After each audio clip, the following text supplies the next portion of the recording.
Hello to the pessimistic, optimistic, and everyone in between. My name is Connor Philippine. Welcome back to the Minnesotan Sports Podcast. The Minnesota Vikings are 13 and 2 after another huge win versus the Seattle Seahawks. And it wasn't perfect, but Seattle is a good team that had playoff aspirations and still technically do. They had everything on the line in this game. They gave us absolutely everything they had. And we knew this was going to be a close game. We knew that the Seattle Seahawks defense was going to be tough to handle. And we knew that this run game was going to make things really tough on our defense, not to mention the fact that we didn't have Harrison Smith. We're still without Ivan Pace. He's hopefully going to return next week against the Packers, which will be absolutely huge if we can get both of those guys back for that. But, you know, this was a game that probably could have been easier for us, and that's been the case a lot of times this year. But at the end of the day, this was again a Seahawks team that went for broke against us, and they still were not able to get the victory. And this is a kind of game where the Vikings in the past, it's over and over again. I've said this. Going into a situation where the Lions have allowed us to tie things up for the division, we have destiny in our control, a couple big games coming up. Vikings teams of the past lose this game. It's just as simple as that. There's something in the mojo of this team, something in the locker room, something in the leadership of Kevin O'Connell, where this year just seems so different. And I know I've said that before, and I know it's burned me, but this is a team that I truly believe can at least get to a close, divisional round game, potentially even make it to the conference championship, and who knows what would happen there. Like, I seriously believe that. I'm not saying I predict that because I've been a Vikings fan for a very long time, but that's just my feeling based off of the way I've been seeing some of these games. We're not just getting lucky; we are finding ways to both capitalize on opportunities, which didn't happen quite as much in this game, and I'll explain why. But we've just been finding ways to win games, not in a way that feels like we're lucky, like the Chiefs, but in ways where one side of the team picks the other team up or other side up, and we cause mistakes. It isn't luck. It's when a quarterback throws a bad pass against us or throws an interception, it's because our defense is getting after the quarterback, and you're seeing that in these games. So, just doing a quick little overview of how the game went. Justin Jefferson with 10 receptions, 144 yards, and 2 touchdowns on 13 targets, including a huge long touchdown catch to put us ahead, which ended up being for good eventually in the game. It really felt like Seattle had all the momentum after getting ahead and being up by 4 at that point, going into the last 5 minutes of the game. Seattle should have taken control there, and the Vikings were able to get the ball back. They lofted the ball up, and who else to make that play but Justin Jefferson? When momentum is not going your way, get the ball to the guy that's going to change that, and that's Justin Jefferson. That's Jordan Addison, and they got it to JJ on that play, and he was able to get ahead for 3, and the rest was history. A huge game, for the defensive line. They made it difficult on Geno Smith all game long. It's not their fault that our secondary is both injured and in general not that great. Our defensive line, our linebackers, our safeties, those are the guys that are going to come up big for us. We know our cornerbacks are not the best. Gilmore got absolutely cooked in this game multiple times. He made a couple big plays down the stretch. I will give him credit for that. Shaq Griffin also got burned a few times, not to mention the fact that, okay, the Shaq Griffin one, I will admit, was a more difficult interception. You're coming away from your body trying to make that catch. I understand that, but that's a huge catch you still have to find a way to make to prevent the other team from tying it up that late in the game. And then on top of that, gosh, what was it, Cashman? I can't remember who it was now.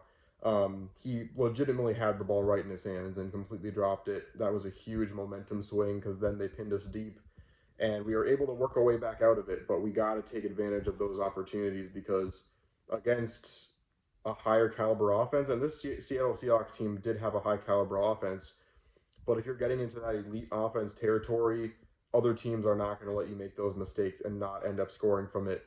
You have to get those interceptions. But speaking of interceptions, that was the difference here because looking at Darnold's stat line, 246 yards, 3 touchdowns, and 0 interceptions. Geno Smith also had 3 touchdowns, but his 2 interceptions were the story of this game. And there's a huge interception that happened early on in the game that led to those opportunities. The Seahawks found a way to make it close at halftime, and the Vikings, played back and forth, battled it out. Another close game for this team, but we found a way, and that's the standard of this team. And when the Seahawks had the ball virtually within the 40, we made a huge tackle behind the line, and we ended up forcing a 60-yard kick in a situation where they easily should have gotten a few more yards and gotten a 50 or 55-yard kick, put the team in a very difficult situation, and we let them doom themselves with a missed kick. And then we went down there. I like the decision there to try for a pass, see if something's wide open, and then immediately go to the ground with Darnold, not throwing it away, making sure that clock was down as low as it was. Because honestly, with a minute 45 or a minute 50, Geno Smith might not have tried that pass, although it was DK's fault for not running the route correctly either way. But the Vikings, like I said, like those are the things. Do everything right, play good fundamental football, put pressure on the quarterback, and you're gonna let the other team doom themselves and get themselves into their own holes, and then make sure you pile on top and not let them dig out of it. And we got that final interception, win the game, and it's a huge victory for the Vikings, finding themselves down four, able to come up clutch the last or the second to last offensive drive of the game, and the Vikings are now 13-2. So now taking a look at it, going into week 17, the Vikings have a huge game against the Packers, and I'm just begging, please do not let the Packers be the team that's going to ruin this for us. Please just win that game, and no matter what happens, you have a chance to beat the Lions and win the North. If we get to that game and then lose and still lose the North, I'm not going to be I'm going to be upset, obviously, but like knowing that we did everything we could, played against arguably the best team in the league still, even with the injuries, and lose in hopefully a close game. If we win it, amazing. But if we lose in a close game, I'm fine with that. Just please do not let the Packers be the team that ruins that chance for us, because I'm going to be so frustrated if that's the case. The Lions also played the 49ers, which, let's actually check that, because I think the last time I checked, they were losing to the Dolphins. But they're the kind of team that they've had so many injuries. Part of the team has given up, but part of the team still wants to fight. They did lose to the Dolphins after a HN rushed for a touchdown. Um, Looks like they're going to lose that game, but I mean, 6-9 49ers team that wants to prove themselves near the end of the season. The Lions already looking forward to potentially playing us might overlook that team. You never know what can happen. But the thing is, though, if the Vikings beat the Packers, it doesn't really matter what happens in that game. And honestly, my thought is because the tiebreaker doesn't matter if the Lions beat us the last week of the season. If the Vikings win against the Packers, the Lions might honestly sit their starters against the 49ers. Because even if they drop that game, I'm pretty sure the the um, the Eagles and Lions would still end up where they are now, where the Lions would be 1 seed, even if the Lions lost a third game. So I'm trying to think. I hope everyone knows what I'm trying to say here. If the Lions might just sit their starters and intentionally lose that game if the Vikings do beat the Packers, because it doesn't matter either way.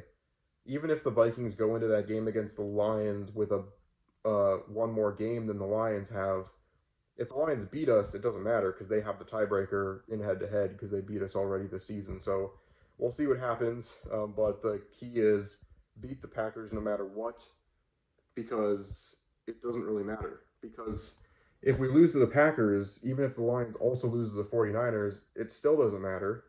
Actually, no, it does. So this is where it gets really confusing. If we go into the game against the Lions with the same record, we can win and win the North. It's as simple as that. Don't even think about any other options, is what I should have said to begin with.